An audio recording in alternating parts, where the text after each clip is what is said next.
কেন পুরো পৃথিবী জুড়ে নতুন করে আবার ফেরাউন, আবার নমরুদ, আবার সাদ্দাত, আবার আবু জেহেল, আবার উতবা সাইবারা সব মাথা চাড়া দিয়েছে। টার্গেট ইসলাম ও ইসলামের অনুসারীদের ঘরে মুছে দেবো। কেউ মসজিদ ভেঙে ফেলছে, কেউ মসজিদের তেরপল দিয়ে ঢেকে দিচ্ছে, কেউ মসজিদের সামনে গিয়ে সারা দুনিয়ায় নাচার জায়গা নেই মসজিদের সামনে নাচছে, কেউ কোরআনকে ক্রিটিসাইজ করছে, কেউ কোরআনকে অপমান অপদস্থ করছে, কেউ আল্লাহর বিরুদ্ধে নানা রকম লাইটিং করছে, কেউ রাসূলুল্লাহর কার্টুন তৈরি করছে। পুরো পৃথিবী যেন ইসলামের পিছনে লেগেছে। আলহামদুলিল্লাহ, এটা আজকে নতুন নয়, যুগে যুগেও ছিল। পুরো পৃথিবী ইসলামের পিছনে লাগা মানে প্রমাণ হচ্ছে ইসলাম সবার আগে আছে। জোরে বলুন সুবহানাল্লাহ, আরো জোরে বলুন সুবহানাল্লাহ। কিন্তু সমস্যা একটা জায়গায়, সেই সমস্যাটা হলো এটাই, এটা তো নতুন লাগেনি, আগেও তো লেগেছিল, কিন্তু আমাদের সিনার পাওয়ার ছিল আগে, ঈমান মজবুত ছিল। আজকে আমাদের ঈমান দুর্বল হয়েছে, তাই যুগে যুগে আমাদেরকে মিটাতে চেয়েছে। কিন্তু যুগে যুগে যারা মিটাতে চেয়েছে, হয় তারা ইসলাম কবুল করেছে, আর নয় আল্লাহ তাদেরকে মিটিয়েছে। আমাদেরকে কিন্তু আল্লাহ বিজয় প্রতিবারই দিয়েছে। জোরে বলুন সুবহানাল্লাহ। ইতিহাস বলছে, আমরা যদি আমার নবী পাক থেকে শুরু করি, তার আগে অনেক ইতিহাস রয়েছে। রাসূলুল্লাহ থেকে যদি শুরু করে, আমার নবী পাকের সাহাবাদের উপরে কত অত্যাচার করেছে।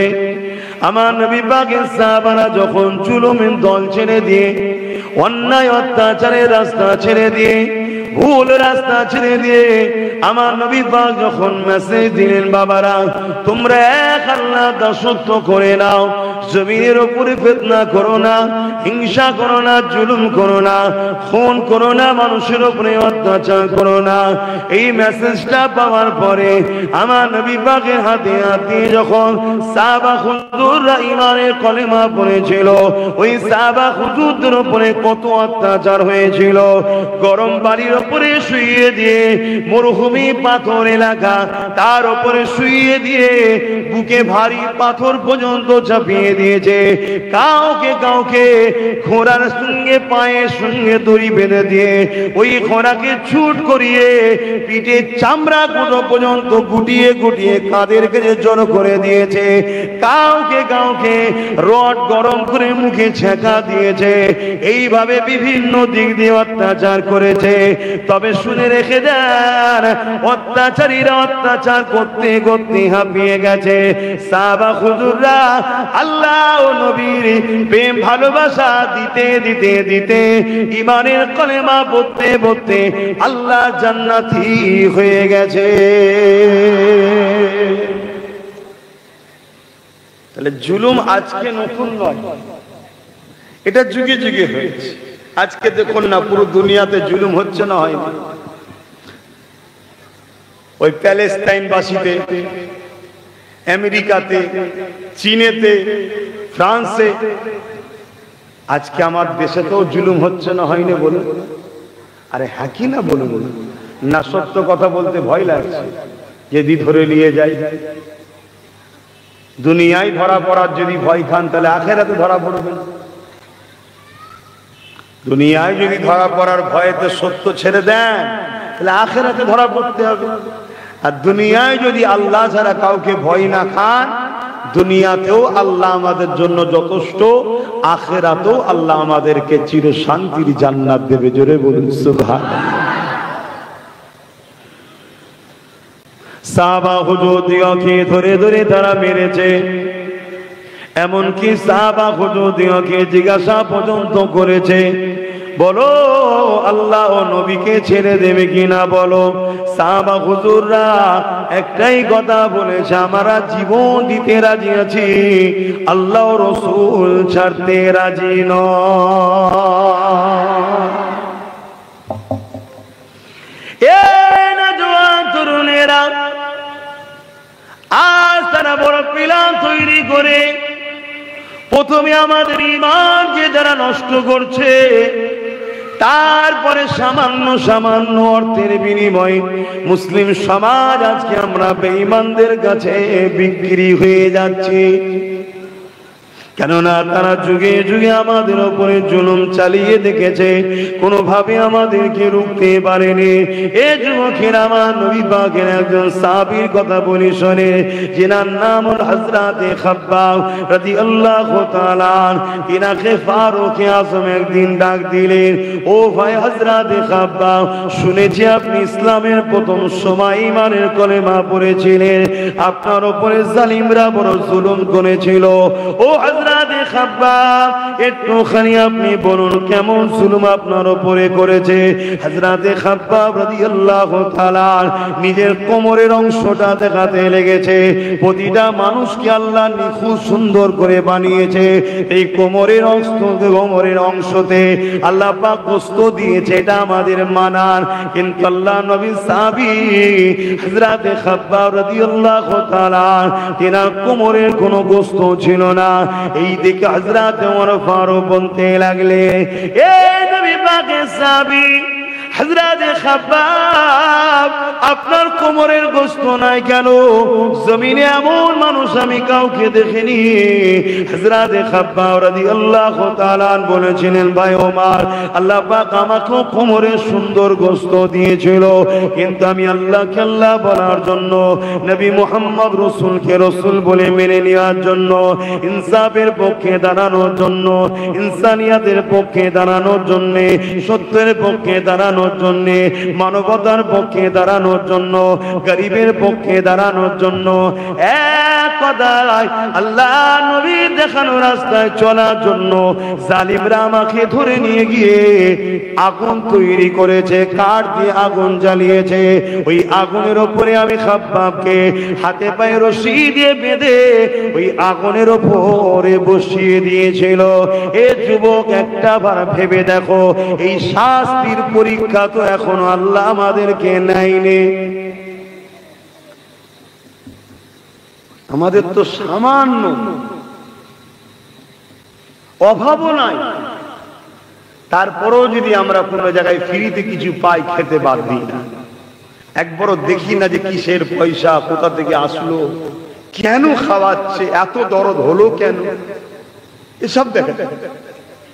আর সাহাবা হুজুরদেরকে কি জুলুম করেছে দেখো। আমাদের তো একটু সময়ও নাই মাহফিলে বসা, ইসলাম শোনার, জানার, বুঝার।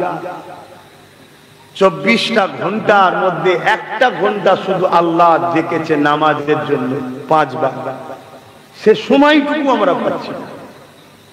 তাহলে আমরা কতটা খারাপ হয়ে গেছি ভাবুন।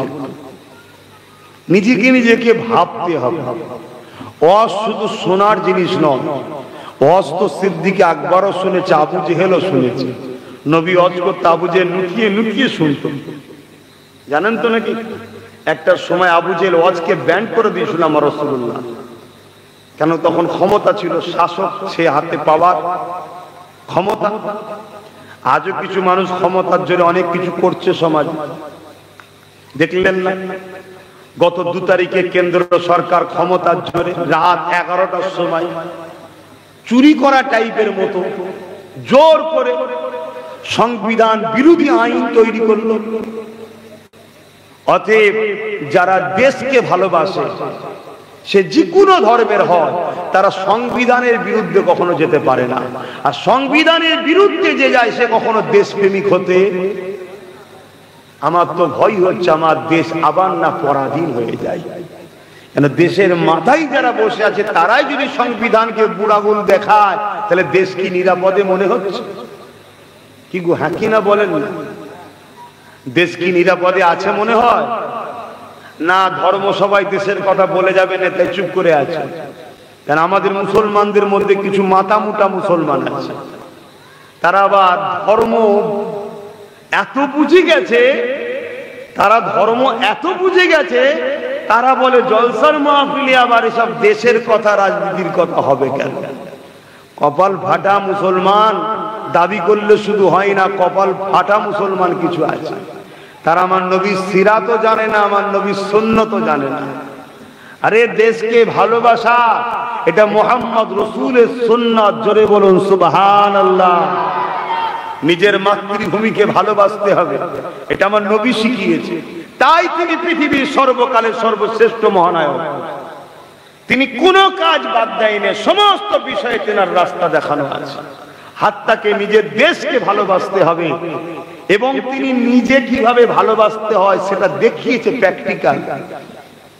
তিনি যখন মক্কা শরীফ থেকে হিজরত করে ইয়াসরিব মদিনার দিকে চলে যাচ্ছে, আল্লাহর নবী দু কদম করে আগে যায় আর মক্কার দিকে ঘুরে ঘুরে ঘুরে ঘুরে চোখের পানি ফেলে কাঁদে আর বলে, এ আমার মাতৃভূমি মক্কা, এ আল্লাহর ঘর বাইতুল্লাহ, আমি তোমাদেরকে ভালোবাসি। জোরে বলুন সুবহানাল্লাহ। তাহলে আমরা যদি প্রকৃত নবীর উম্মত হই, তাহলে আমাদের সিনার মধ্যে এটাও রাখতে হবে, হে আমার মাতৃভূমি ভারতবর্ষ, আমরা তোমায় ভালোবাসি। সে দেশের প্রধানমন্ত্রী হয় আর রাজ্যের সিএম হয়, দেশের সঙ্গে গাদ্দারি করলে সে বেটারও ছাড় নাই। এরকম প্রেম রাখা দরকার আছে। আর যদি না রাখতে পারো, তুমি মুসলমান, আমি অস্বীকার করছি না, কিন্তু কিছু একটা তোমার ঘাটতি রয়ে গেল। কথা মাথায় ঢুকছে? একটা বিষয় আসলো তাই একটু বললাম। কারো অসুবিধা হলো? কেন এখন পণ্ডিতের তো অভাব নেই, বড় বোঝদার, বড় বোঝে বলি আজকে সব হাতছাড়া হয়ে যাচ্ছে একটার পর একটার পর একটা, বুঝতে বুঝতেই শেষ। তো যাক, আমি ফিরে আসছি। কোন কথা বলতে গিয়ে চলে গেলাম এদিকে। আল্লাহ নবী সাহাবী হুজুরকে আগুনের উপরে বসিয়ে দিয়েছে। আগুন কোমরের গোশতটাকে পুড়াচ্ছে। ভাবুন, একটা কোনো গরম সিনিতে বা গরম কোনো পাত্রে বা খাবার যদি গরম থাকে তাতে হাত দিয়ে ফেললে আমাদের কেমন হয়? আর একটা যন্ত্র মানুষকে এটা অনুভব করতে হবে। কাঠ ধরিয়ে, আগুন ধরিয়ে তার উপরে বসিয়ে দিয়েছে। কতক্ষণ? যতক্ষণ ওই কোমরের গোশত পুড়ার পরে দেখবেন গোশত পুড়লে এক ধরনের পানি রস বাহির হয়, ওই রস বাহির হয়ে হয়ে আগুনটা বন্ধ হয়ে গেছে, ততক্ষণ পর্যন্ত বসিয়ে রেখেছে। কষ্টটা ভাবতে পারছেন? ওই পরীক্ষা যদি আমাদের নাই কি হবে? আপনাকে নিতে পারে আল্লাহ, আমাকেও নিতে পারে। আমি তো বলি আল্লাহকে ভালোবাসি, বলি না? বলি না? আপনারা বলেন না? তো ভালোবাসার টেস্ট নিতে পারে না? পারে না? যে কত ভালোবাসি দেখি তো। এটা তো প্রেমের পরীক্ষা একটা। দুনিয়াটা কি? এটা পরীক্ষার ঘর।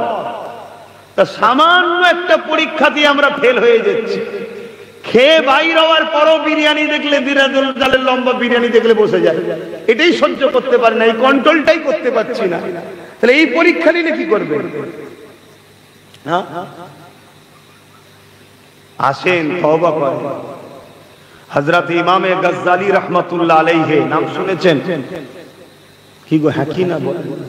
ই আল্লাহ, এই কোথায় এসে বসলাম। ইমাম গজ্জালী হুজুরের নাম শুনেছেন? পৃথিবী বিখ্যাত ইলমের সাগর ছিলেন তিনি। তাম পৃথিবী খুঁজে অত বড়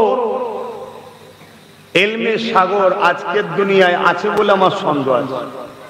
ইরাকে জিনার মাজার আছে। আলহামদুলিল্লাহ, এই অধম গোলামকে তিনার কদমের কাছে আল্লাহ হাজির করিয়েছেন। আমি গেছিলাম, আমার জুনায়েদ ভাইও গিয়েছিল, একসাথে সব গিয়েছিলাম। তো উনি ওনার মুরিদদেরকে বলছে, ছাত্রদেরকে বলছে, বাবারা যখন দেখবে কোনো মুসিবত বা বালা এসে গেছে, তাহলে জানবে এর কারণ হলো নবীর প্রেমের হ্রাস হয়েছে, নবীর প্রেম কমেছে, তাই মুসিবত আসছে। সমাজে আজকে দেখুন, বালা মুসিবতে আমরা জড়াচ্ছি না জড়াইনি? সে সংসার জীবনে হোক, রাষ্ট্রীয় জীবনে হোক, বিজনেস ব্যবসার জীবনে হোক, চারিদিক থেকে দেখুন আমরা বিভিন্ন পেরেশানের মধ্যে আছি। এটা একটা বালা। ইমামে গজ্জালী হুজুর বলছেন, এই বালা তখন আসে যখন জানবে নবীর প্রেম কমে যায়। তাহলে বালা আসার কারণ কি? নবীর প্রেম। বলুন বলুন, কমে যায়। আর আপনারা খেয়াল করে দেখবেন, এই সমাজে লাখো লাখো জলসা হচ্ছে, নবীর প্রেমের কিন্তু আলোচনা নাই। নবীর আদবের আলোচনা নাই। বড় দুঃখ ভাই, যেটা আমাদের মূল ঈমান যাকে বলা হয় সেই আলোচনাটাই নাই।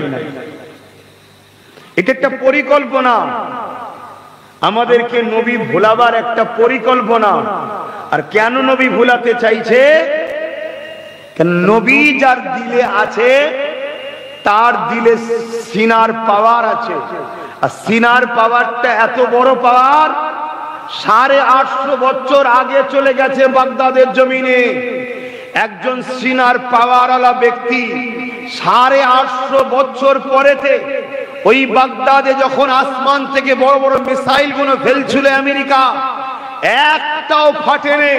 কারণ এখানে নবীর প্রেমিক রয়েছে, তিনি হলেন গৌসুল আজম বড় পীর। জোরে বলুন সুবহানাল্লাহ, আরো জোরে বলুন সুবহানাল্লাহ।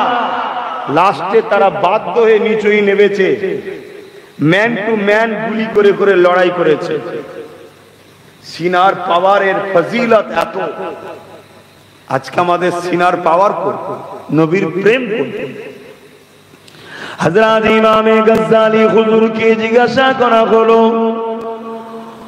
ও হযরত ইমামে গজ্জালি রাহমাতুল্লাহ আলাইহি, এই সিনার পাওয়ার বা নবীর প্রেম যখন কমে গেছে, এই পাওয়ারটাকে কি করে বাড়ানো যাবে?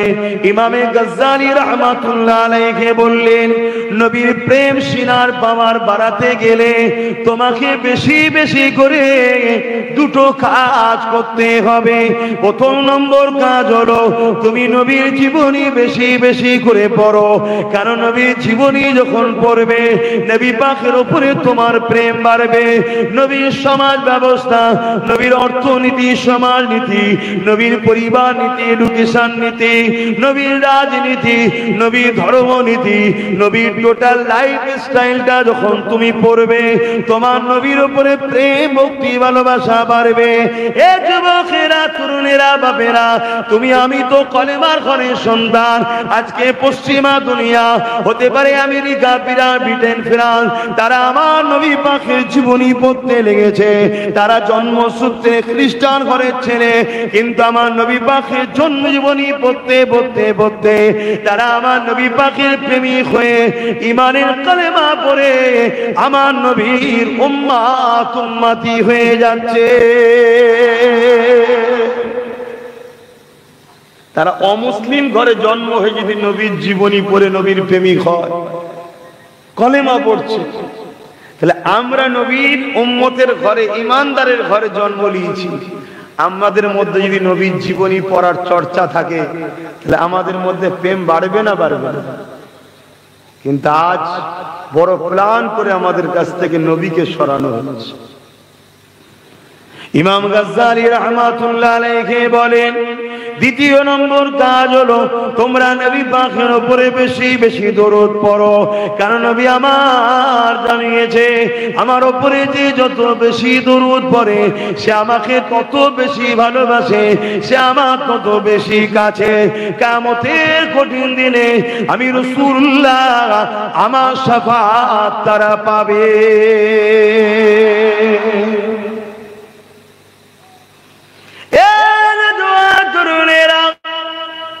আমাদের উচিত হবে নবী পাকের জীবনীকে পড়া, নবীর জীবনীকে জানা, নবী পাকের জীবনী অনুযায়ী জীবনকে গড়া এবং নবী পাকের উপরে দরুদ শরীফ পড়া।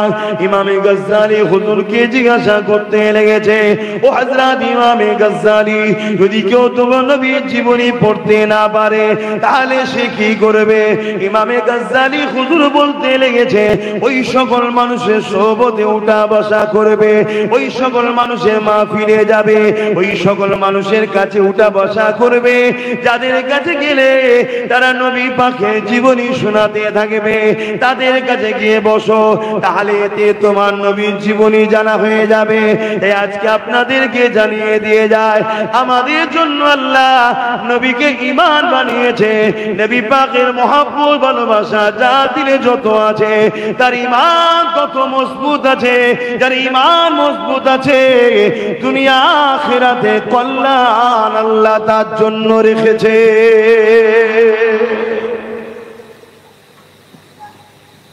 আর যদি ঈমান দুর্বল হয়ে যায় তাহলে আজকে আমাদের যে দুর্দশা হচ্ছে এটা আরো ভয়ানক হবে। আল্লাহ নবীর সাহাবাদের ঈমান কত ছিল নাই বলো, ওই আগুনের উপরে বসিয়ে থাকলে কেউ কি ভাই টিকে থাকতে পারবে? সাহাবা হুজুররা তথাপিও ওই আগুনের উপরে বসিয়ে তাকে জিমাকে তো চেষ্টা করতে হবে। তুমি মসজিদের ইমাম, তোমার মহল্লার মুসল্লির উপরে তোমার তো জোর রয়েছে, কমসে কম তোমাকে তো তোমার মহল্লার মুসল্লিদেরকে লক্ষ্য করে তো বলতে হবে। অন্যায়ের সাপোর্ট করা যাবে না, অন্যায়ের সঙ্গে সাথ দেওয়া যাবে না, জুলুম করা যাবে না, শরাব পান করা যাবে না, গান ফাংশন করা যাবে না, অত্যাচার করা যাবে না, এতিমের মাল ছেড়ে খাওয়া যাবে না। এই ইমাম সাহেব শুনে রেখে দেন, এটা তো আপনার জন্য আল্লাহ দায়িত্ব দিয়েছে। যদি বলেন আমার কথা লোক শোনে নে, তাহলে এটাই তো আল্লাহর পরীক্ষা। আপনাকে ওই মহল্লা ছেড়ে দিতে হবে, কেননা ওই মহল্লায় আপনি থেকে কি করবে যে মহল্লায় আপনাকে সমাজ গুরুত্ব দাম দেয়নি। শুনছেন অসুবিধা হচ্ছে? অজয় হক কথা বলার জায়গা নেই, বলবো তো নাকি না? আপনাদেরও সমস্যা হবে। তার যার যেটুকু জায়গায় ক্যাপাসিটি, যেমন আমাদের ক্যাপাসিটি আল্লাহ অনেক বেশি দিয়েছে। জমানার মুজাদ্দিদের আওলাদ, কত সম্মান না? সম্মান যেমন সম্মান আছে তেমন বিপদও আছে। আমাদের দায়িত্ব যত জায়গায় দাদা হুজুরের সিলসিলা ভক্ত মুরিদ যারা আমাদেরকে নিয়ে যাবে সেই জায়গাতে আমাদেরকে জোর করে প্রত্যেক জায়গায় বুঝাতে হবে, একবার না 100 বার বুঝাতে হবে। শুনছেন তো নাকি? যদি না বোঝে তাদের থেকেও আমাদের দূরত্ব রাখা দরকার। হাদিস কি আছে, যখন তোমার কথা সমাজ শুনবে না তুমি তাদের থেকে সরে যাও, না হয় আল্লাহর আযাবে তুমিও পাকড়াও হবে। কিন্তু আজকে সেসব হচ্ছে? বলুন।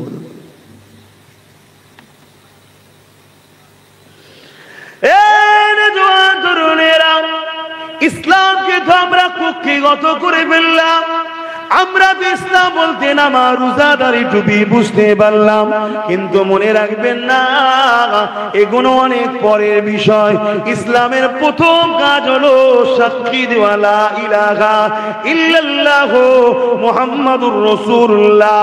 তারপরেরই হলো ডিউটি, তুমি চাকরি পেয়ে গেলে এবারে পরের ডিউটি হলো আল্লাহর জমিনের উপরে অন্যায়কে মিটিয়ে শান্তি প্রতিষ্ঠিত করা। নামাজ তো ব্যক্তি জীবনের ইবাদত, রোজা তো ব্যক্তি জীবনের ইবাদত।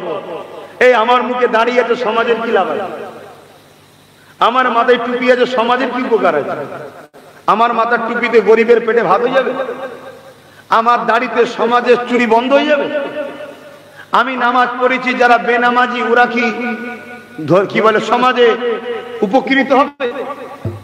সমাজকে কি দিলে? একটা হলো সমাজকে নিয়ে ইসলাম, আর একটা হলো ব্যক্তি জীবনের ইসলাম।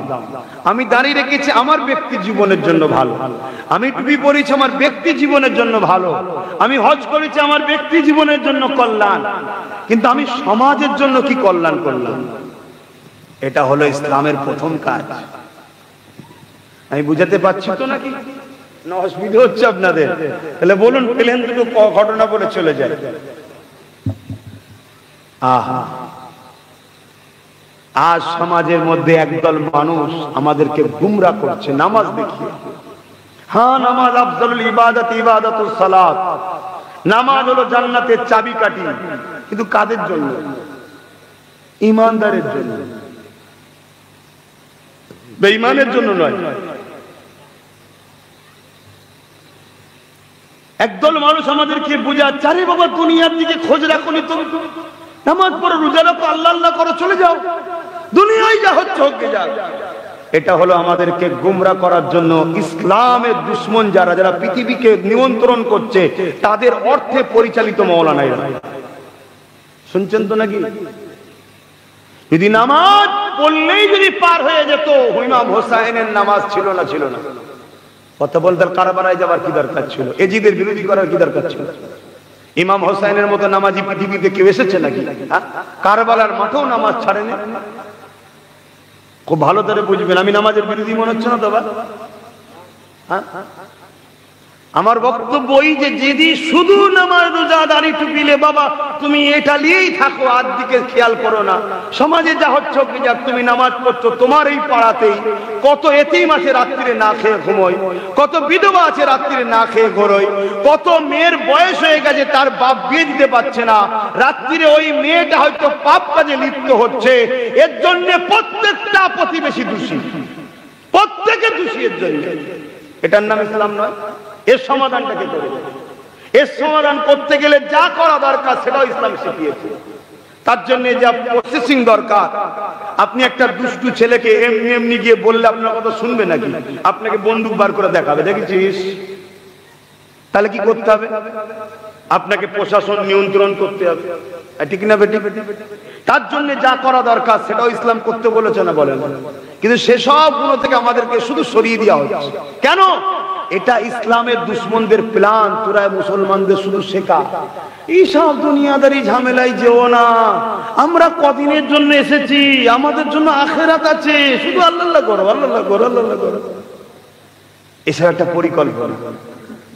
অথচ পৃথিবীর বুকে সব থেকে শ্রেষ্ঠ কাজ হলো খোদার্ত মানুষকে খানা খাওয়ানো। জোরে বলুন সুবহানাল্লাহ। ইসলামের সব থেকে ভালো কাজ হলো খোদার্ত মানুষকে খানা খাওয়ানো। এক ইহুদি আমার নবীর দরবারে এসে জিজ্ঞেস করছে যে বলুন ইসলামের সব থেকে ভালো কাজ কি? আমার নবী বললেন ইসলামের সব থেকে ভালো কাজ হলো খোদার্ত মানুষকে খানা খাওয়ানো। ও প্রশ্ন করছে খোদার্ত মানুষ যদি অমুসলিম হয়? আল্লাহ নবী বললেন আমি মানুষ বলেছি, মুসলমান, হিন্দু, আদিবাসী, দলিত কিছু বলিনি। আমার যে দেশ ভাষাগুলো আপনারা বুঝবেন আমি সেটা বলেছি, অন্য কোন ধর্মের মানুষের কথা আমি বলিনি। আমি বলেছি মানুষ। অতএব সে যদি অন্য ধর্মেরও হয় সেও মানুষ, তাকে খাওয়াও, আল্লাহর সৃষ্টিকে খাওয়ালে আল্লাহ খুশি হয়। জোরে বলুন সুবহানাল্লাহ। কিয়ামতের দিনে এমনও লোককে আল্লাহ পাক তুলবে যার নামাজ 5 ওয়াক্ত রয়েছে, তাহাজ্জুদ আছে, দাড়ি আছে, টুপি আছে, হজ আছে, দান কি বলে রোজা আছে। আল্লাহ তাকে তুলে বলবে তুমি কোথায় যাবে? সে বলবে আল্লাহ আমি আপনার অনেক ইবাদত করেছি, রাত জেগে জেগে ইবাদত করেছি, আমি জান্নাত যেতে চাই। আল আবু দাউদ শরীফের হাদিস, আল্লাহ পাক বলবেন যখন দুনিয়ায় আমি ক্ষুধার্ত ছিলাম তুই আমাকে খেতে দিয়েছিলিস? বান্দা অবাক হয়ে যাবে, আল্লাহ আপনাকে আবার ক্ষুধা লাগে? সত্যি তো, আল্লাহকে খিদে লাগে নাকি? আল্লাহ তো খিদে থেকে পাক, ঠিক না বেটি? আল্লাহ তো খিদে লাগে কিন্তু ওই খাদ্যের প্রয়োজন নাই, ঠিক না? বান্দা অবাক হয়ে বলবে আল্লাহ আপনাকে আবার খিদে কখন লাগলো? আল্লাহ বললো বান্দারে কেন তোর গ্রামের এতিমগুলো ওটা কি আমার নয়? ওদেরকে দিলে আমি আল্লাহ আমাকেই দিয়া হতো। জোরে বলুন সুবহানাল্লাহ। যা তুই যখন আমার বান্দাকে দিস আমি তোকে জান্নাত দেবো না, যা জাহান্নামে যা। ওর নামাজ রোজা দাড়ি টুপি সব বেকার হয়ে গেছে। কি বুঝছেন ভাই? নামাজ রোজা ছেড়ে দিতে বলছি? কথা বলেন ছেড়ে দিতে বললাম না, ওটা করতেই তো হবে।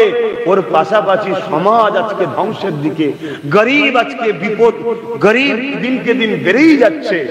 আর এই অসহায় গরিবদের একটা হাই বদদুয়া আছে না? না, সেই বদদুয়ার শিকার আমরা হচ্ছি। ওটাকে খেয়াল করতে হবে না? আল্লাহ নবী সব বিষয়টা আমাদের ঘরে শিখিয়েছে না? শিখাইনি গো? বাপেরা, নওজওয়ান তরুণেরা, হে নবী পাকের প্রেমিকেরা, আমার নবী পাক আমাদের ঘরে প্রত্যেকটা বিষয় শিখিয়েছে। হে আল্লাহ পাক কোরআনের মধ্যে জানিয়ে দিলে লাকাদ কানা লাকুম ফি রাসূলিল্লাহি উসওয়াতুন হাসানা। হে দুনিয়া মানুষেরা, তোমাদের জন্য আমি আল্লাহ আমার রাসূলুল্লাহকে মডেল করে পাঠিয়ে দিলাম। তোমরা নামাজ পড়বে আমার নবীকে দেখো, রোজা রাখবে আমার নবীকে দেখো, হজ করবে আমার নবীকে দেখো, দান খায়রাত করবে আমার নবীকে দেখো, সংসার করবে আমার নবীকে দেখো, নিজেদের কন্যাদের বিবাহ দেবে নবীকে দেখো। এক কথায় তোমাদের ধর্মনীতি আমার নবী যেভাবে করেছে এইভাবে হবে। তোমাদের অর্থনীতি, ব্যবসা কারবার আমার নবী যেভাবে করেছো এইভাবে করো। তোমাদের সমাজনীতি আমার নবী যেভাবে করেছো এইভাবে করো। আমার নবী হলো তোমাদের জন্য মডেল। তোমাদের লাইফে প্রতিটা কাজ আমার নবীর অনুসরণ করে করো।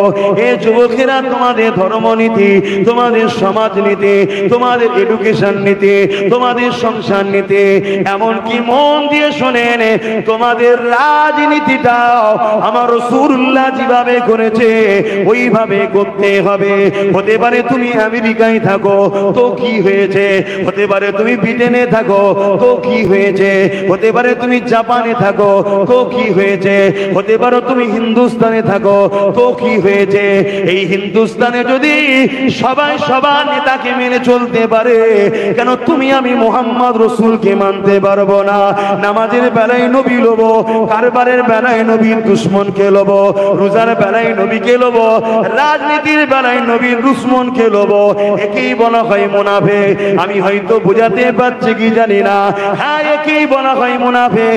সুবিধাবাদী একে বলা হয়, দুটো লেবে রাসূল থেকে আর চারটে লেবে নবীর দুশমন থেকে।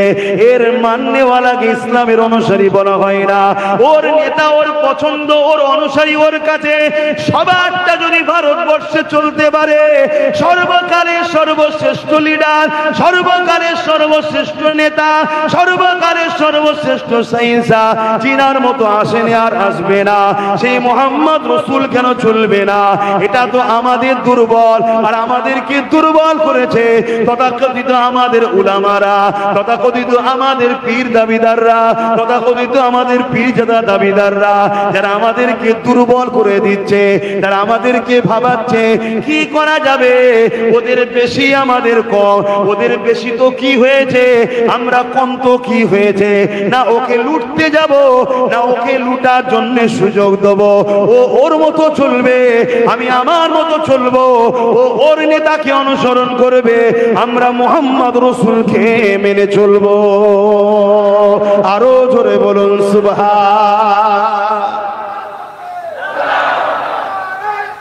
ইয়া রাসূলুল্লাহ, আল্লাহ, আমি কি বোঝাচ্ছি বুঝছেন তো?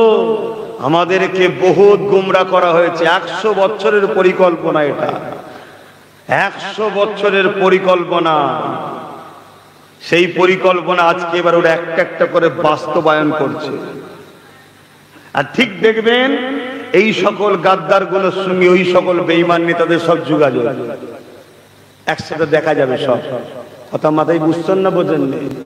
এরা আমাদেরকে আঘাত দেবে না। যখনই আঘাতে যাবেন, আরে কি করা যাবে, কি করা যাবে, আরে এখানে কে কতজন, কে কি জন, ওটা তো বিষয় নয়। বিষয় হলো ও কার মতো করে দেশকে সেবা করবে, ওর নেতা ওর কাছে থাক। আমি আমার দেশের সেবা করব, দেশকে ভালোবাসবো আমার রাসূল যেভাবে বলেছে। জোরে বলুন সুবহানাল্লাহ। আর এ কথা বললে আবার একটা ধোঁকা দেওয়া হচ্ছে নতুন করে, কি না, রাসূল তো খেলাফতের কথা বলেছে।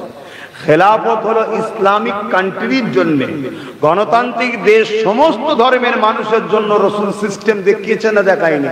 নবী যখন মদিনার রাষ্ট্রপ্রধান হয়, মদিনাতে অন্য ধর্মের মানুষ ছিল না, খ্রিস্টান ছিল, ইহুদি ছিল, পার্সি ছিল, অগ্নি উপাসক ছিল, মূর্তি পূজারী ছিল, সবাইকে নিয়ে রাসূল মদিনাকে রাষ্ট্রপ্রধান হয়ে চালিয়েছে।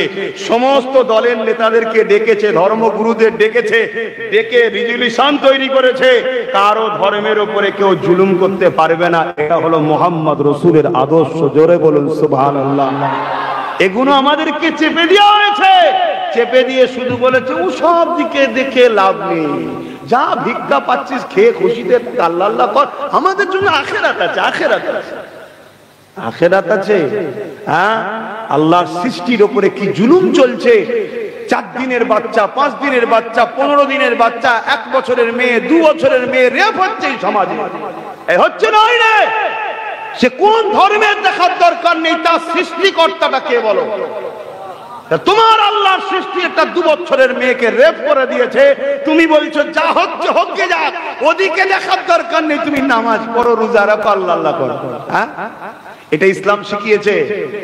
তাহলে তোমাকে মাথা দিতে হবে, তোমাকে ওই জায়গায় আসতে হবে, ক্ষমতা দখল করতে হবে। যারা আল্লাহর সৃষ্টি, জগতের এই শ্রেষ্ঠ সৃষ্টি নারীদের উপর জুলুম করবে, তাদের জন্য উপযুক্ত শাস্তির ব্যবস্থা তৈরি করতে হবে। এটা হলো ইসলামের কাজ। কথা মাথায় ঢুকছে না? ঢোকে নে?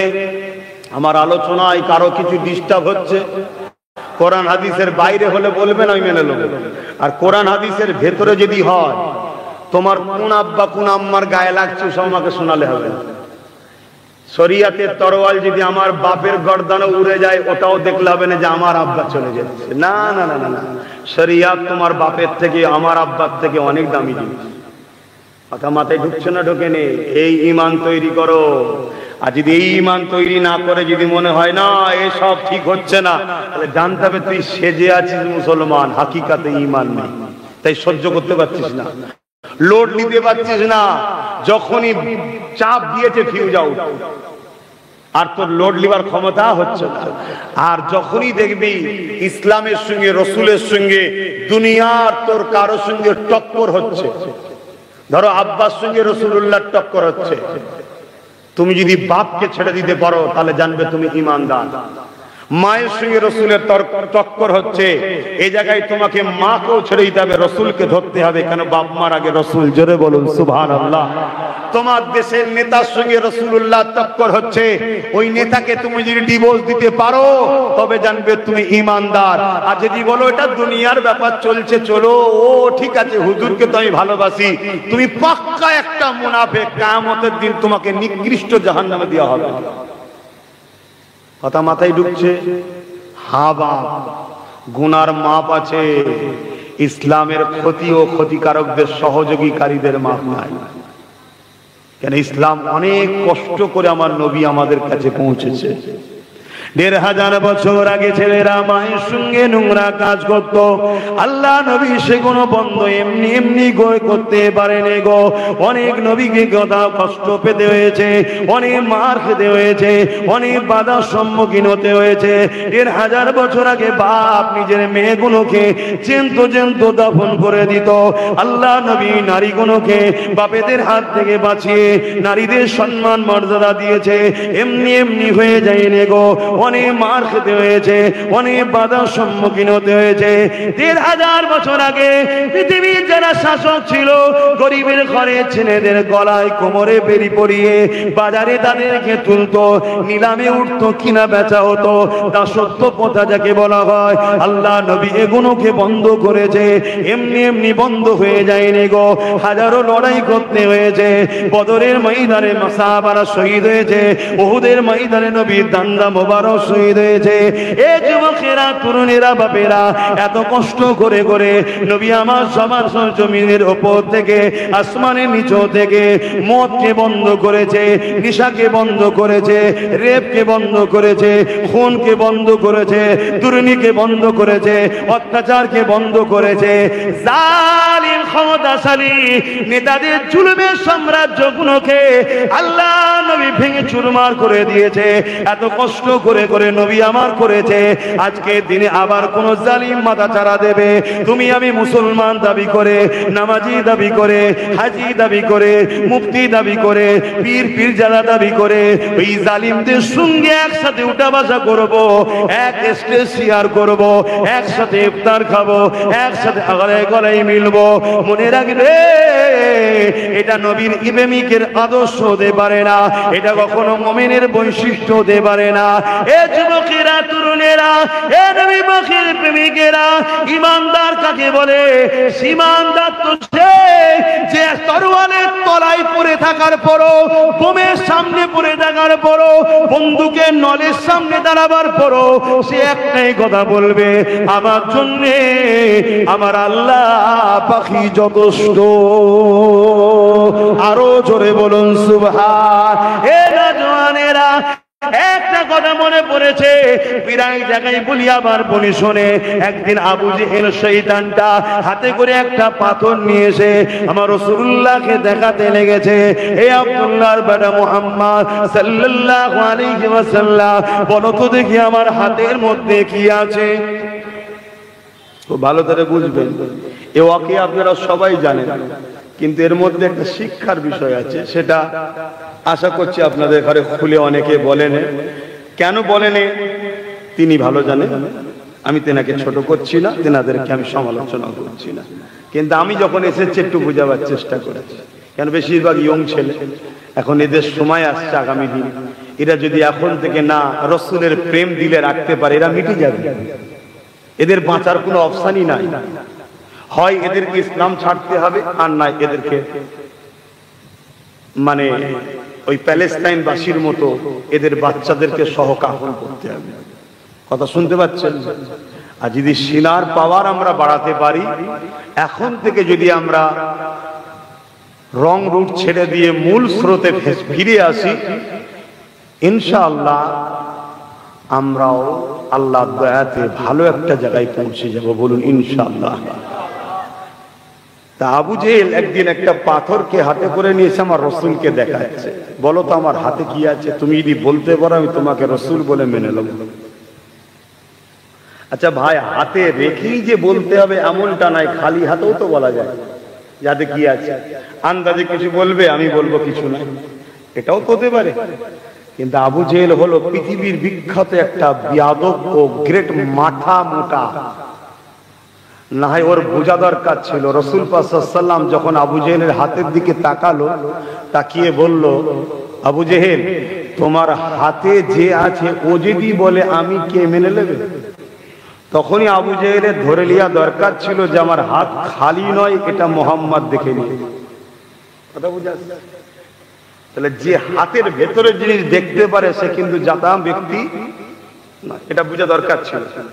কিন্তু না, শয়তান যখন শয়তানের গ্রাস হয়ে যায় তখন সে সেখান থেকে বেরিয়ে আসা খুবই মুশকিল ভাই, তার মাথাতে সহজে ঢুকবে না।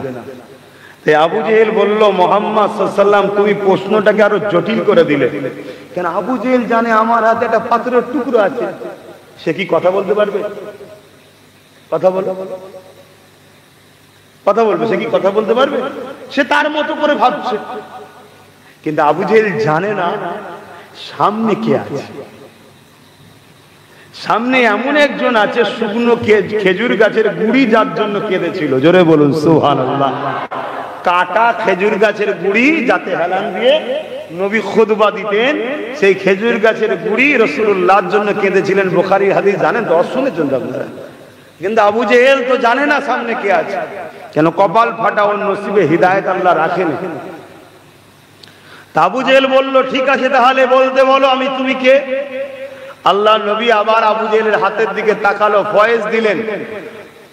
সঙ্গে সঙ্গে এই পাথর আবু জেহেলের হাতের ভেতর থেকে বলতে লেগেছে, আশহাদু আল্লা ইলাহা ইল্লাল্লাহ ওয়া আশহাদু আন্না মুহাম্মাদান আবদুহু ওয়া রাসূলুহু। জোরে বলুন সুবহান, আরো জোরে বলুন সুবহান। আবু জেহেল পাথরটাকে ছুঁড়ে ফেলে দিল।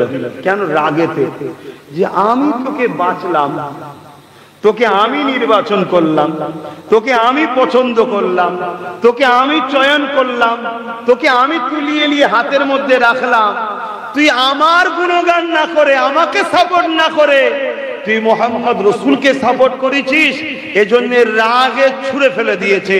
আর আলহামদুলিল্লাহ, শুনে রাখে, যে যার গোলাম হয় তার কদমেই থাকে।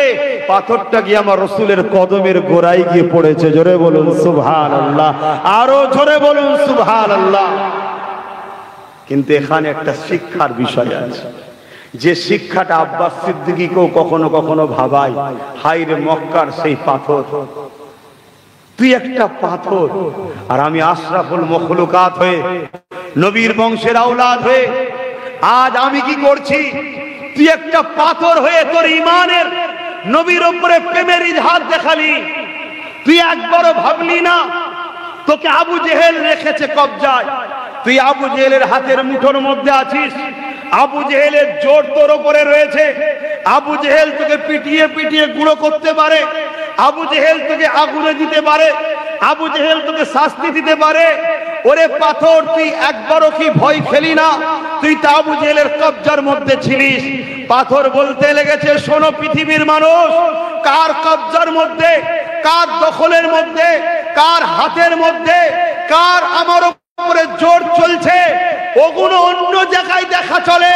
মুহাম্মদ রাসূলের ইজ্জতের যখন সওয়াল আছে, তখন কোন শাস্তির কথা ভাবলে হবে না, কার দখলে ভাবলে হবে না, কার হাতে আছে ভাবলে হবে না। ওই জায়গায় মুহাম্মাদের পক্ষে দাঁড়ানো, এটাই হলো আল্লাহর কাছে পছন্দ। জোরে বলুন সুবহানাল্লাহ, আরো জোরে বলুন সুবহানাল্লাহ। তাই ভারতের মুসলমান, আজ আমাদেরকে ভাবতে হবে কোন দেশে আছি বড় কথা নয়, কে সেন্টারে ক্ষমতায় বসে আছি বড় কথা নয়, কার হাতে দেশ আছে বড় কথা নয়, কার হাতে পাওয়ার আছে বড় কথা নয়, কার কথাই মিলিটারি চলে বড় কথা নয়, কার কথাই পুলিশ চলে বড় কথা নয়। যখন আল্লাহর ঘরের ব্যাপার আসবে, মসজিদের ব্যাপার আসবে, মুহাম্মদ রাসূলের ইজ্জতের ব্যাপার আসবে, তখন কার দেশে কার ক্ষমতায় ওসব দেখলে হবে না।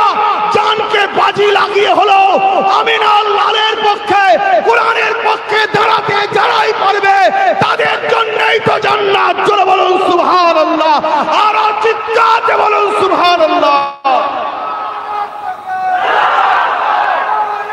আল্লাহু আকবার, ইয়া রাসূলুল্লাহ। এটা আল্লাহর পরীক্ষা চলছে আমাদের উপরে। এ জালিমদের বিনাশ হবে, এদেরকে আল্লাহ ধ্বংস করবে, কিন্তু আমাদের ঈমানকে মজবুত করতে হবে, আমাদেরকে উম্মতে মুহাম্মাদির পরিচয় দিতে হবে, আমাদেরকে বুঝে বুঝে পা ফেলতে হবে। এক জালিমকে রুকার জন্য আরেক জালিমের উপরে ভরসা করে চলা, এর থেকে বড় মূর্খমি আর কিছু নয়। আজকে মূর্খমি করে ঠকিছি না ঠকিনি বলুন, কথা বলেন। অনেকে তো বলেছিল, এই বাংলায় বলতো না যে ওই জালিমের হাত থেকে বাঁচতে গেলে এই জালিমের সাথ দেওয়া দরকার, বলেছে না বলেন? আজকে কি করলো তোমার জালিমরা? কলকাতার ঈদগাতে, রেড রোডের মসজিদে দাঁড়িয়ে, নামাজে দাঁড়িয়ে বড় বড় ভাষণ দিয়ে চলে গেল, মুসলমানের কিছু হলে দেখে নেবো, মুসলমান নিরাপদে আমি আছি। এত বড় একটা কিছু হয়ে গেল, তুমি এখনো কিছু বলছো নি কেন? আমাদের বোঝা দরকার আছে না? না, মনে রাখবেন, কাপুরে নাপাক লাগলে, কাপুরে যদি নাপাক লাগে বা হারাম কোনো জিনিস লাগে বা পিসাব লেগে যায়, ওই পিসাবকে ধুয়ে পাক করার জন্য আর এক হারাম বস্তু মদ দিয়ে ধুয়ে পাক করা যায় না। অতএব এই জালিমদের মোকাবেলায় যদি আমরা গেনার হতে চাই, আমাদের দরকার ইমানদার লিডার তৈরি করতে হবে, ইমানদার। আজকে দেখছেন না, একটা ছেলেই আল্লাহ শকর পুরো বাংলাকে কাঁপিয়ে রেখেছে, একজনের জ্বালায় সব বেটা পেরেশান। ওদিকে ৭৭টা বেরিয়ে গেছে, ওখানে সমস্যা নেই, একটার পিছনে ছুটছে কেন? কেন? এ হজ হাউসে ঢুকে গেছে, এ হজ হাউসে ঢুকে গিয়ে বলছে মদের বোতল কেন? দেখেছেন না? দেখেন। আর বাকি যেগুলো সব মুসলমান রয়েছে, এরা কেউ খোঁজ নেয় কেন? এরা সব মিলে মিশে আছে। এগুলো আমাদেরকে ভাবতে হবে। বাপ, আগামী দিন তোমরা তোমাদের বাচ্চাদের জন্য কাফনটা কিনে রেখে দিও, এটুকু মেসেজ দিয়ে যাচ্ছি। কেন? প্যালেস্তাইন মানুষের কাফন আর নেই, আর কাফন পাওয়া যাচ্ছে না, তেরপল দিয়ে, পলিথিন দিয়ে, কম্বল দিয়ে জড়াতে হচ্ছে। তোমরা যদি এই রাস্তায় চলো, এই গাফলুতির রাস্তায় চলো, তাহলে তোমরা বাচ্চাদের কাফন কিনে দিয়ে যাও। পরিস্থিতি কিন্তু খুব একটা ভালো নয়। ভাষা খারাপ লাগছে নাকি? কষ্ট হচ্ছে? আমার আব্বাদের কষ্ট হচ্ছে নাকি? কেন? অনেকে তো বলে তুমি কি দাও, উনি তো তবু ১০০০ দেয়, তুমি কি দাও? কপাল কপাল কপাল। হ্যাঁ, আমাদের লক্ষ লক্ষ কোটি টাকা সম্পদ লুটপাট হচ্ছে। হ্যাঁ, সেই জায়গায় তুমি আমায় বসাও না, সে জায়গায় বসাও। আমায় বলতে আমাদের হবে না, আমাদের ভালো লোককে বসাও না, তোমার লাখ লাখ টাকা দেবে। তুমি ভাবছো কেন? কিন্তু না, অনেকের কষ্ট হয় তো তাই জিজ্ঞেস করছি। কিন্তু আমার স্পষ্ট কথা ভাই, কষ্ট যদি হয় আপনি আপনার লোক নিয়ে থাকুন, আপনি আমাদের কাছে আসবেন কেন? কি ভুল বলছি নাকি? সবার স্বাধীনতা রয়েছে, সবাই বলতে পারছে। তো তোমার যাকে ভাল লাগে তাকে নিয়ে থাকতে যাও। আমরা যারা ২-১০ জন থাকি, আমরা ২-১০ জনই থাকবো, অসুবিধা কি আছে? কেননা আমরা বদরের ইতিহাস দেখেছি। বদরে জালিমদের সংখ্যা ছিল ১০০০-এর উপরে, আর ইমানদারের সংখ্যা ছিল মাত্র ৩১৩ জন। ১০০০ সংখ্যা বাহিনী তারা পরাজিত হয়েছিল মাত্র ৩১৩ জনের কাছে। এ যুবকেরা, আমরা হিন্দুস্তানের ইতিহাস দেখেছি, পুরো হিন্দুস্তান মিলে গরিবে নওয়াজকে রুকার চেষ্টা করেছিল। আপনারা জানেন কি জানি না, আমার গরিবে নওয়াজ যেন ভারতের জমিনে প্রবেশ না করতে পারে, এই জন্য বর্ডার গুলো সিল করে দেওয়া হয়েছিল, অনেক রকম পরিকল্পনা করা হয়েছিল। কিন্তু আমার গরিবে নওয়াজ প্রকাশ্য বর্ডার দিয়ে দিল্লি জমিনে চলে আসলো, আমার গরিবে নওয়াজকে রুখতে পারলো না। সেই সময় যারা রাজা ছিল তারা গণকারকে দিয়ে জিজ্ঞাসা করতে লাগলো যে আমাদের রাজত্ব ধ্বংস করতে এসছে, সে এখন কোন জায়গায় আছে? গণকাররা বলে দিল সে তো দিল্লিতে চলে গেছে। তখন আজমিরের যে পৃথ্বীরাজ বাদশা ছিল সে বলতে লাগলো মহামন করে মঈনুদ্দিনকে তো রুখা গেল না, কমসে কম আমার আজমিরে যেন রুখতে না পারে। হাজারো পরিকল্পনা করে গরিবে নওয়াজকে রুখার চেষ্টা করেছিল, কিন্তু গরিবে নওয়াজ আজমির এসে আনা সাগরে উঁচু করে আল্লাহ নামাজ আদায় করতেছে।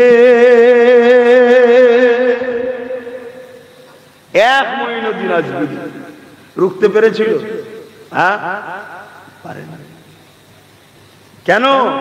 তিনাদের সিনার পাওয়ার ছিল, তাই সিনার পাওয়ারটা ঠিক করল।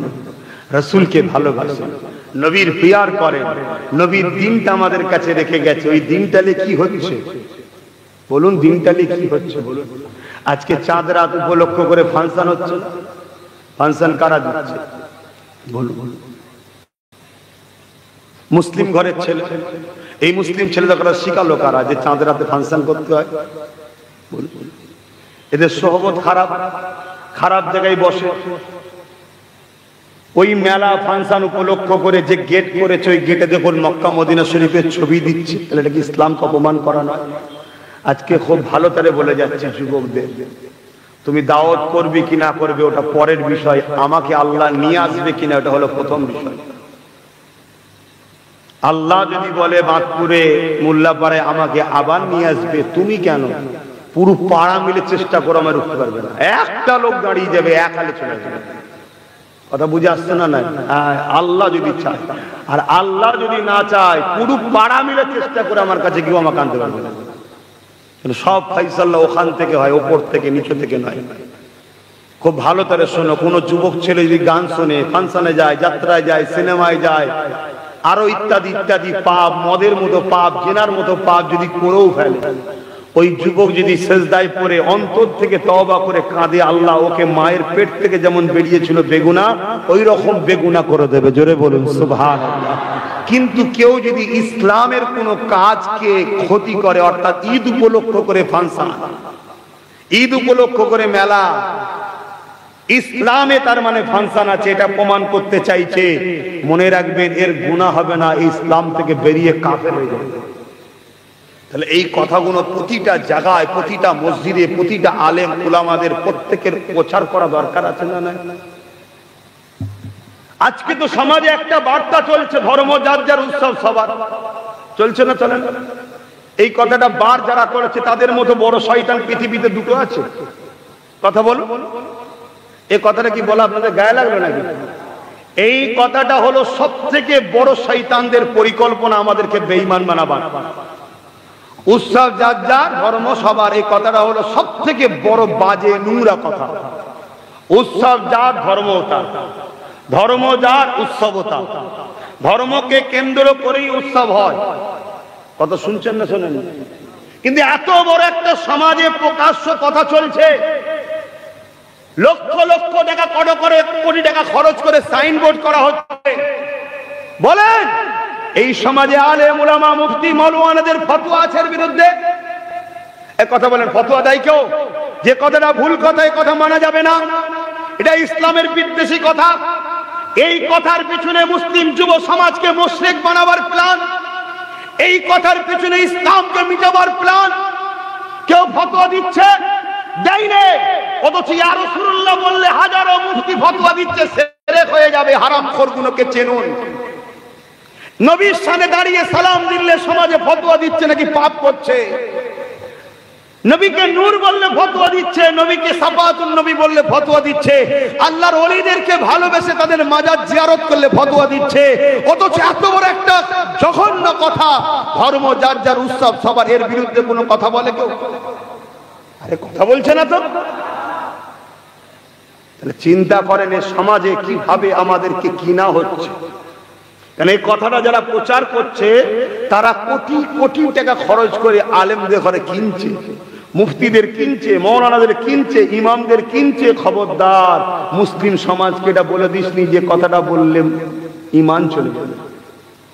কেউ যদি কথাটা দিল থেকে মেনে নেয় যে ধর্ম যার যার উৎসব সবার, সঙ্গে সঙ্গে সে মুশরিক হয়ে যাবে। কথা মাথায় ঢুকছে? সঙ্গে সঙ্গে সে কাফের হয়ে যাবে, কোনো সন্দেহ ইসলামের মধ্যে থাকবে না।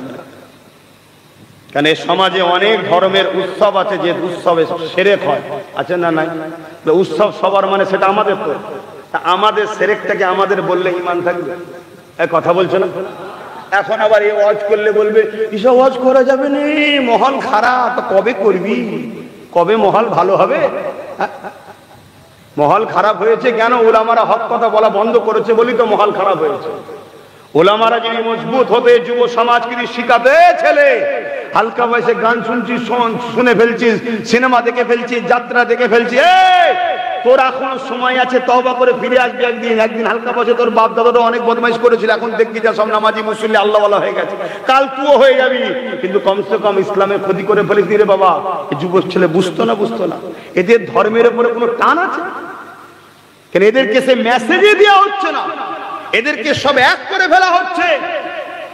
তাই কিছু মুসলমান আছে গায়ের ধর্মের উৎসবে যায়, আবার কিছু গায়ের মুসলমান আছে আমার ধর্মের উৎসবে এসে আমার ধর্মের উৎসবকে ক্রিটিসাইজ করছে, ব্যঙ্গ করছে, বিভিন্ন ভাবে শেষ করে দিবার পরিকল্পনা করছে। আমি জানি না আমার কথায় আপনারা বেজার হচ্ছেন কিনা। আমাকে তো এনেছেন ধর্মের প্রচার করতে, আমি ধর্মের জন্য তো বলছি রে বাবা। আজকে বলুন, মসজিদে ঈদগাহে নামাজে কোন নারী পুরুষ এক জায়গায় হওয়া যায়? কথা বলছেন না। আপনার মা বোনেরা যায়? আপনার মা বোনেরা কি মুসলমান নয়? ইসলাম কি তাদের নয়? আপনার মা বোনেরা ইসলামের ঘরের হওয়ার পরও, ইসলাম তাদের হওয়ার পরও তারা ঈদগাহে যেতে পারছে না, তারা নামাজে যেতে পারছে না, তাহলে রেড রোডে কি করে রাজ্যের প্রধান গেল? এই জবাবটা লিয়া দরকার আছে না নয়? এই কৈফিয়তটা আলেম উলামারা লিখছে কই? এই কৈফিয়তটা পীর জাদারা লিখছে কই? যে আপনি কি করে ওখানে যাচ্ছেন? ওটা আমার ধর্মীয় বিষয়, ওখানে নারীদের যেতে নাই। কেউ বলছে সব বিক্রি হয়ে গেছে, বিক্রি। তাহলে তোমাদের কি দশা হবে আগামী দিন বুঝতে পারছো? এবার এই কথা যখনই আমি বলছি, আমার বিরুদ্ধে দুটো শক্তি দাঁড়াচ্ছে। এক শাসক আমার বিরুদ্ধে চলে যাচ্ছে, আর এই শাসকের যারা পাচেটে হারাম ইনকাম করে দালাল মুনাফিক মুসলমান নেতৃত্ব দিচ্ছে, সেগুলো আমার বিরুদ্ধে চলে যাচ্ছে। তাহলে আমি ধর্ম শেষ হচ্ছে চুপ করে বসে এই বিরোধীর ভয়ে চুপ করে যাব নাকি? এক কথা বলে, যদি এদের ভয়ে চুপ করে যায় তা আল্লাহ বলবে আয় আমার জাহান্নামে যা।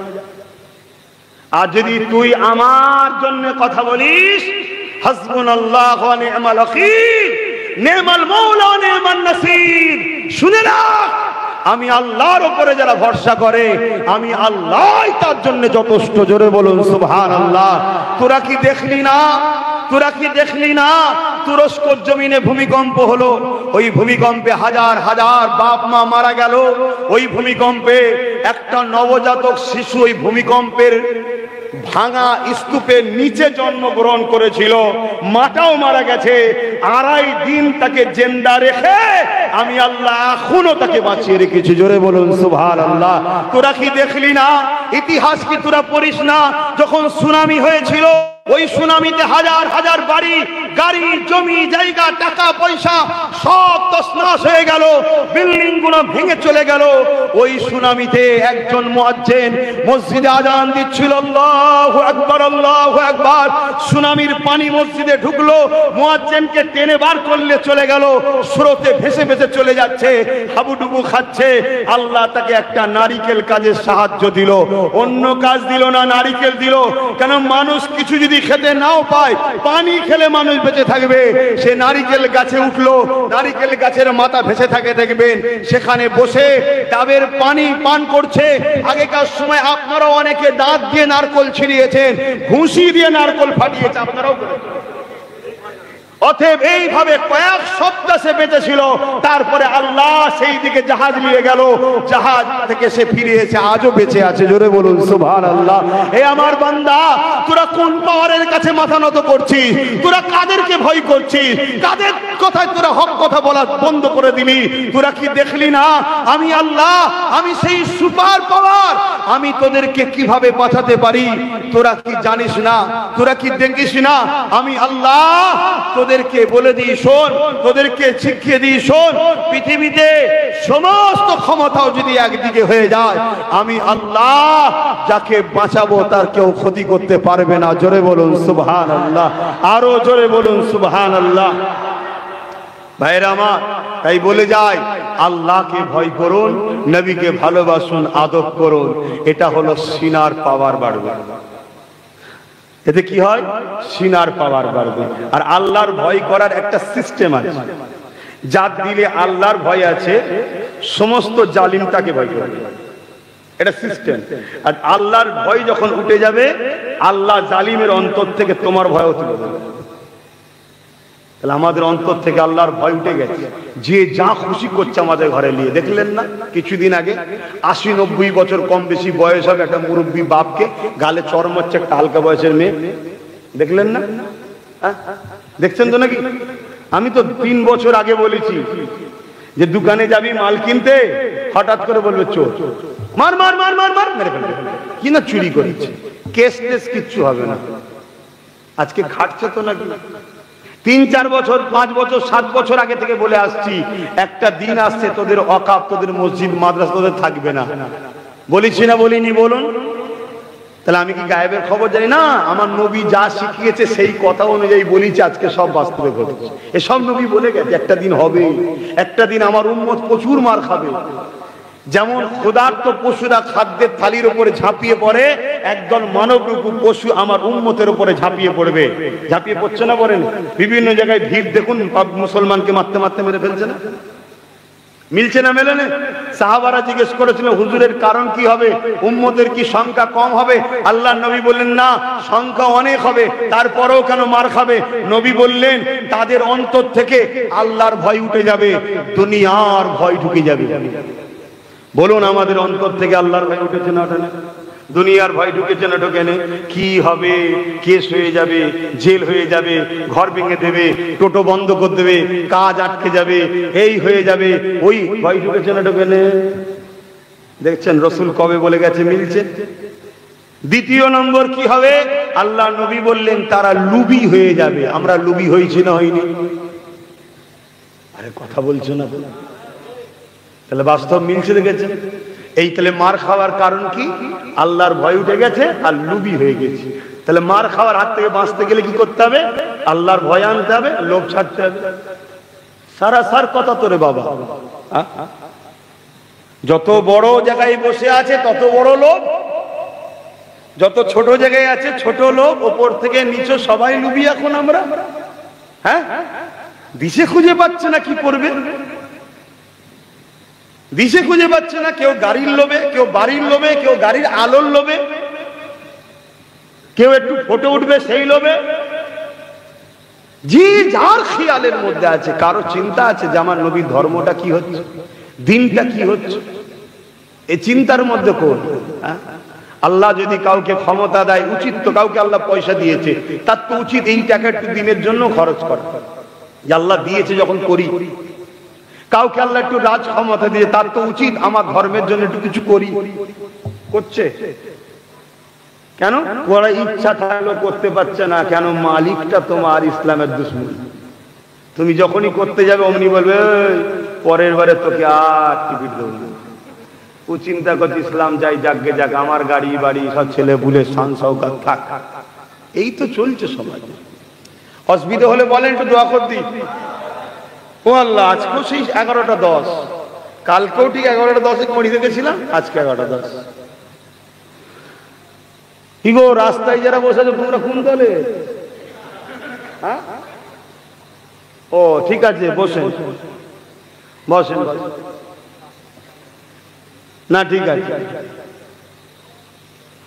ভালো তারে বোঝেন বাপ, ভালো তারে বোঝেন। আল্লাহ নবী নবী নবী আমাদেরকে কতটা ভালোবাসেন, সারা জীবন নবী আমার তোমার আমার জন্য কেঁদেছেন, আজও নবী আমার তোমার আমার জন্য কাঁদছে। এ নওজওয়ানেরা, সেই নবী আমার দিন আমাদের কাছে রেখে গেল, সেই দিনটাকে আমরা আজকে কি করলাম? যে যেদিক দিয়ে পেরেছে যার মনের মতো করে নিয়েছে। এ যুবকেরা, তরুণেরা, বাবেরা, এই বলে দিয়ে যান, সবার থেকে মুখটা ফিরিয়ে নেন, আমার রাসূলুল্লাহ থেকে মুখটা করে। আমার নবী হলো আমাদের জন্য মডেল, যারা আমার নবীর অনুসরণ করে চলবে তাদের সাথে থাকুন, যারা আমার নবীর সাথে নেই তাদের সঙ্গে নেই। সবার দিক থেকে মুখ ঘুরিয়ে নেন, আমার থেকে ঘুরিয়ে এলে ফোকাসটা নবীর দিকে করে। সবাই নবীকে ফলো করো, নবীর জীবনী পড়ো, নবীর লাইফ স্টাইল দেখো, নবীর সিরাত দেখো। দেখে যদি মনে হয় যে আব্বাস সিদ্দিকী আমাদেরকে নবীর সঙ্গেই জুড়তে চাইছে, তাহলে আব্বাস সিদ্দিকী জিন্দাবাদ, আর না হয় আব্বাস সিদ্দিকী জিন্দাবাদ বলা দরকার নেই, ও বেকার, কিচ্ছু দাম নেই। পীরের বেটা তো কি হয়েছে, নবীর থেকে বড় নাকি? হ্যাঁ, মুফতি তো কি হয়েছে, নবীর থেকে বড় নাকি? মৌলানা ইমাম তো কি হয়েছে? ইমামও যদি আমাদেরকে নবীর সঙ্গে জোড়ে, ইমাম সাহেব জিন্দাবাদ। মুফতি যদি নবীর সঙ্গে জোড়ে, মুফতি সাহেব জিন্দাবাদ। অতএব সব দিক দিয়ে মুখ ঘুরিয়ে নবীর দিকে ফলো করো, নবীর দিকে ফলো করো, তাহলে দেখবেন আমাদের এই যে দুর্দশা হচ্ছে এ সব সমাধান হয়ে যাবে। আর না হয় আগামী দিন আরো ভয়ানক দিন আসছে। আমি আজ বলে যাচ্ছি, আগামী দিন আরো ভয়ানক আসছে, আরো ভয়ানক। আল্লাহ নবী নবী নবী দুনিয়া জমিনে এসেছে 570 খ্রিস্টাব্দে, বাড়ির রবিউল আউয়াল সোমবার শুভেচ্ছা থেকে সময়। একটা তত্ত্ব বলে যাচ্ছি, মন দিয়ে শুনে। আমার নবী 45 বছর যখন বয়স হয়, আল্লাহ নবী দ্বীনের কাজ শুরু করেছিলেন। এ যুবকেরা, তরুণীরা, আমার নবী পাকের প্রেমিকেরা, আমার নবী যখন মেরাজে গেলেন, ওই মেরাজ থেকে নামাজটা নিয়ে এলেন। তার আগে উম্মতে মুহাম্মাদীর জন্য নামাজ আল্লাহ পাক ফরজ করেন। আমার নবী মেরাজে গিয়েছিলেন, তখন নামাজ নিয়ে এসেছে। এ যুবকেরা, তরুণেরা, বাপেরা, আমার নবী মেরাজে কবে গেছে আমরা জানি? কি বলবেন তো জানেন? যদি না জানেন সেটাও বলেন যে জানি না। বলেন সব থেকে বড় বিদ্যা হচ্ছে চুপ করে থাকা, নাকি? ঈদের দিনে দেখবেন অনেকে চুপ করে দেরি করে রুকু সেজদা করে। গন্ডগোল যদি হয়ে যায়, আগে কে কি করছে সব দেখে নি, তারপরে ষোলো চলো। হ্যাঁ, হতে পারে বছরে একবার আসত তো মানুষ বেকিয়াল হয়ে যায়। কিন্তু এটাও মনে রাখবেন, একজন বলছে 27 রজব, একদিক দিয়ে ঠিক বলেছে, কিন্তু কত হিজরি কত সালে গিয়েছিল সেটা বলতে পারবেন? এই তথ্যটাকে মনে রাখবেন। 570 খ্রিস্টাব্দে নবী দুনিয়ায় এসেছে। 40 বছর বয়সে নবী নবুয়াতের এলান করেছে। তাহলে 570 এর সঙ্গে 40 যোগ করলে 610, আর নবী মেরাজে গেছে 621। কত মনে থাকবে? তাহলে বীজখানে কত বছর রয়েছে? 11 বছর। কত বছর? 610 আর 21 বীজখানে কত? 11 বছর। এই 621 নামাজ এনেছে, 11টা বছর তাহলে নবী কি করেছে এটা জানার দরকার আছে। এই 11টা বছর কি করেছে আল্লাহ নবী? 11টা বছরে পৃথিবীতে যত জালিম শাসক ছিল সবার কাছে নবী চিঠি করেছে, জুলুম বন্ধ করো। রোমের বুকে, রোমের বুকে বড় বড় স্টেডিয়াম তৈরি করে গরিবের ঘরে ছেলে মেয়েদের ঘরে ওই স্টেডিয়ামের মধ্যে ছেড়ে দেওয়া হতো, অপর দিকে বাঘকে ছেড়ে দেওয়া হতো, কুস্তি লড়াই হতো, আর গ্যালারিতে বসে বসে আনন্দ করতো তারা। এভাবে মানুষকে হত্যা করা হতো। আজকে যে স্পেন আমরা বলছি, স্পেন, এই স্পেনে এমন শাসক ছিল, প্রতিদিন এক একটা করে কুমারী মেয়ের ইজ্জতকে সে লণ্ঠন করত, এবং তার একটা সন্তানও ছিল, সে চরিত্রহীন ছিল, পারস্য ছিল, 1000 বছরের আগুনের উপাসনা করত, 1000 বছর ধরে। মানুষকে কিনা বেচা করত। যে হাওয়া কিন্তু আজকে পৃথিবী জুড়ে আবার নতুন করে শুরু হয়েছে। আমার দেশে যেমন পুরো দেশের বিভিন্ন রাজ্যে, বিশেষ করে মণিপুরে আদিবাসী দলিতদের উপরে বিশাল অত্যাচার হচ্ছে, বিভিন্ন জায়গায় অত্যাচার হচ্ছে, বিভিন্ন ধর্মের মানুষের উপরে। মনে রাখবেন, শুধু যে মুসলমানের উপর জুলুম হচ্ছে তা নয়, এই দেশেতেই অনেক আদিবাসী দলিত ঘরের ছেলেদের ঘরে উচ্চ বর্ণের পাত্রে হাত দেওয়ার জন্য পিটিয়ে পিটিয়ে মেরে দিয়েছে। ঘোড়া করে বের করতে যাচ্ছে নিচু বর্ণের ছেলে হওয়ার জন্য, তাকে পিটিয়ে মেরে দিয়েছে। এই উঁচু নিচুকে পুরো ভেঙে চুরমার করে মানুষ সব এক, এটা মোহাম্মদ রসুল করেছে। জোরে বলুন সুবহানাল্লাহ, আরো জোরে বলুন সুবহানাল্লাহ। এই বিভাজনকে কেটেছে। 11টা বছর ধরে পৃথিবীর জুলুমকে নবী খতম করেছে, সন্ত্রাসকে খতম করেছে, জঙ্গিবাদকে খতম করেছে, আতঙ্ককে খতম করেছে, রেপকে বন্ধ করেছে। সমস্ত বুরাইয়ের বিরুদ্ধে আল্লাহ নবী লড়াই করে তাগুলোকে খতম করেছে, বন্ধ করেছে। কাউকে চিঠি দিয়ে বুঝিয়েছে, সে পরিবর্তন হয়েছে। আলহামদুলিল্লাহ, কেউ পরিবর্তন না হয়ে নবীর বিরুদ্ধে লড়াইয়ের প্রস্তুত নিয়েছে। নবী আল্লাহর সাহায্যে গায়বী পাওয়ার নিয়ে তার মোকাবেলায় দাঁড়িয়েছে। এইভাবে লড়াই করে করে মানুষকে বুঝিয়ে বুঝিয়ে পৃথিবীতে সমস্ত অন্যায়, অত্যাচার, জুলুম খতম করে এই পৃথিবীতে শান্তি প্রতিষ্ঠিত করেছে। সমাজে ইনসাফ, ইনসানিয়াত, ন্যায়, সত্য, গরিবের অধিকার, এতিমের অধিকার, নারী মেরে দিয়া বন্ধ করেছে, রেপ বন্ধ করেছে, লুট বন্ধ করেছে। তারপরে আল্লাহ বলেছে, বন্ধু পরিবেশ এখন ঠান্ডা, চলে আসেন আমার দিদারে। দিদার দিয়েছে, তারপরে বলেছে নামাজ নিয়ে যান, পবিত্র জমিনে বা চাষ করুন। জোরে বলুন সুবহানাল্লাহ। আজকে একটা গ্রাম দেখাতে পারবেন যে গ্রামে এতিমের হক মারা হয় না, বিধবার উপরে জুলুম হয় না, এতিমের উপরে জুলুম হয় না, মানুষের লুটে হয় না, মানুষকে ঝেড়ে খাওয়া হয় না, মিথ্যা সাক্ষী দেওয়া হয় না, মিথ্যা জুলুম করা হয় না? একটা গ্রাম দেখাতে পারবেন? আপনি নামাজ নিয়ে ব্যস্ত হয়ে আছেন। তাহলে কি নামাজ পড়তে আবার বারণ করলাম মনে হচ্ছে নাকি? না, নামাজ পড়তে হবে। আমি আবার বলছি, কিন্তু এইটা পরিষ্কার করার নাম তো ইসলাম। এগুলো করবে কারা? এই যুব সমাজ করবে, ঠিক না বেটা?